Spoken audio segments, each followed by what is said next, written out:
Hello students, welcome to your own channel Learning Light, and today we are here to discuss about our third life process, that is transportation. Transportation means to transport the blood via heart to different body parts. Okay students, you also know that blood transport food, oxygen and waste material in our body.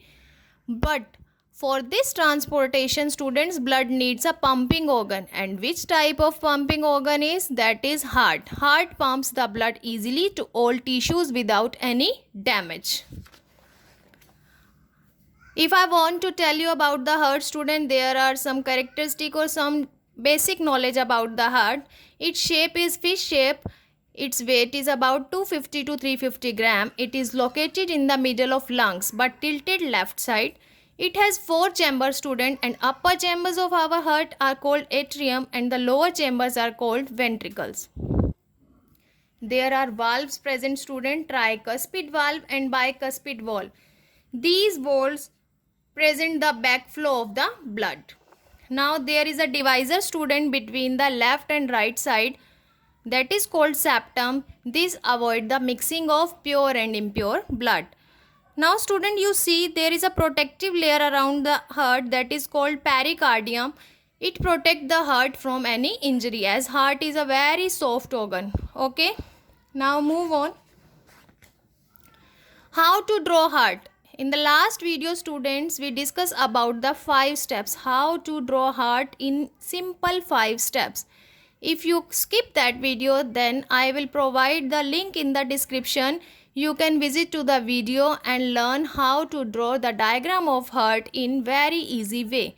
I brief you anyway. Firstly, you draw the basic structure. In the second step, you draw a T shape. And in the third, you draw a inverted question mark. And in the fourth time, you draw a straight palm. And the last and the final step, student, draw 6 V shape. 1, 2, 3, 4, 5, 6. Now our pumping organ, our structure of heart is ready. Now we discuss about it working. Okay. The upper parts are called atrium. So this is our right atrium. This is left atrium. This is right ventricle and this is left ventricle. Blood is impure and impure blood from the inferior lower body parts enters through inferior vena cava and from the upper body parts enter through superior vena cava. All impure blood get collected into right atrium. Okay students, when right atrium fully get expand, it start contracting and releasing its bloods into the right ventricle. And when right ventricle fully expand, it get release its blood to pulmonary vein, and pulmonary vein carry this blood to the lungs. Lungs here are student filter center. They filter our deoxygenated blood. Okay. This is pulmonary artery.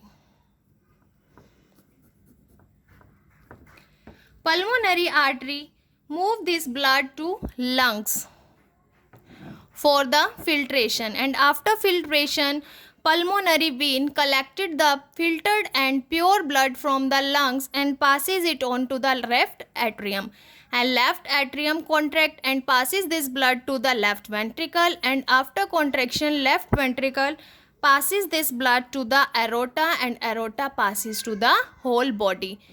By this way, our heart works as a pumping organ and movement of the blood occurs in the heart twice. So human being did double circulation. Okay students.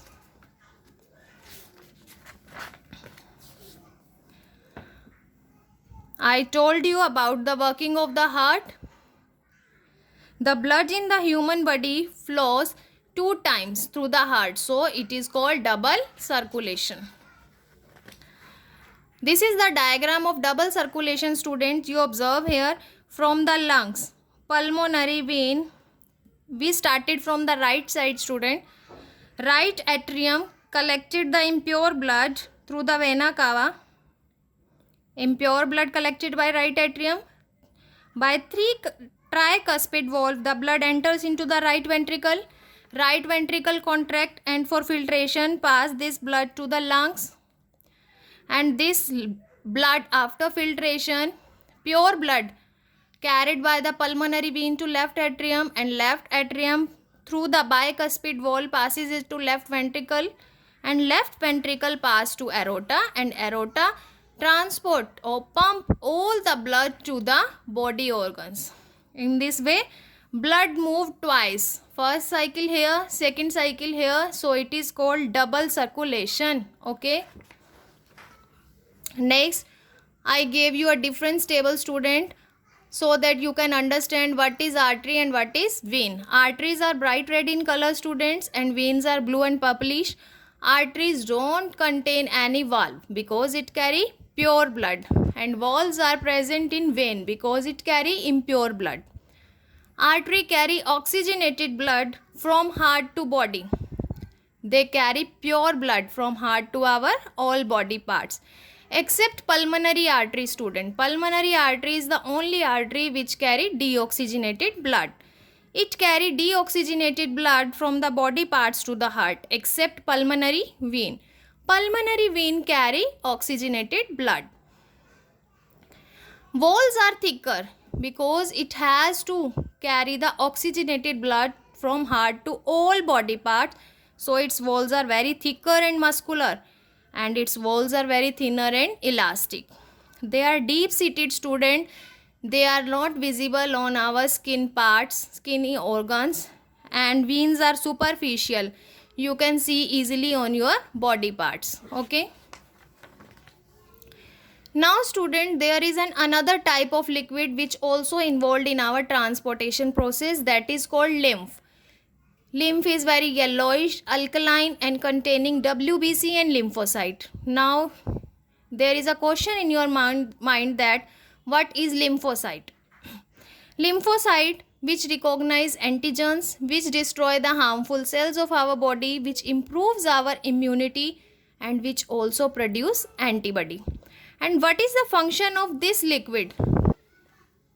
Lymph is acting as temporary reservoir, and it kills microbes.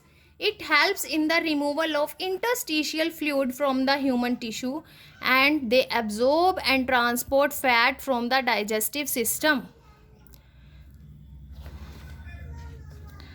Okay, I think by this video you can understand the process of transportation, working of the human heart, and involvement of the lymph in the human transportation. If you like this video, please like, share and subscribe my channel Learning Light, so that you get further information and updates regarding to the science and scientific aspect. Thank you.